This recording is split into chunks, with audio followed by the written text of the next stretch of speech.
Nagbabalik ang Sentro Balita Weekend. Mahigpit na binabantayan ng Health Department ang presyo ng mga gamot sa gitna ng tumataas sa presyo ng produktong petrolyo. Samantala, pagpapalawak ng benepisyo ng mga senior citizen mula sa DOH at PhilHealth, ikinatuwa ng National Commission of Senior Citizen. Yan ang Sentro ng Balita ni J.M. Thompson.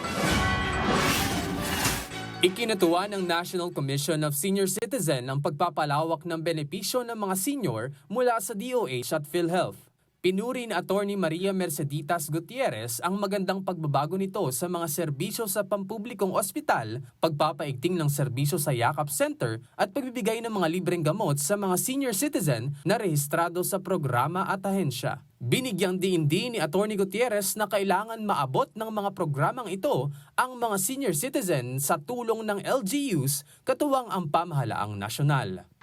Tuloy-tuloy naman ang mahigpit na monitoring ng Department of Health o DOH sa presyo ng mga gamot sa gitna ng tumataas na presyo ng produktong petrolyo. Tiniyak ni DOH Secretary Ted Herbosa na sapat ang supply ng mga gamot sa bansa at maayos nilang binabantayan ang presyo nito katuwang ang mga LGUs, DTI at DILG sa ilalim ng Cheaper Medicines Act. Maaari ding i-monitor at i-verify ng mga bumibili ng gamot sa DOH Drug Price Watch website upang makasiguro na ang gamot ay nasa tamang presyo.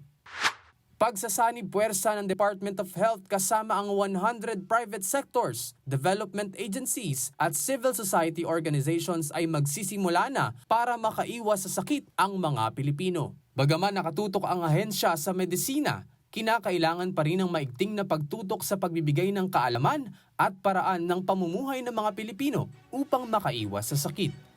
Binigyan din ng DOH Health Promotion Bureau na ang pagtutulungan ng iba't ibang propesyon mula sa pribado o publiko ay may iisang layunin, ang mabigyan ng maayos na kalusugan ang mga Pilipino. J.M. Thompson para sa Pambansang TV sa Bagong Pilipinas.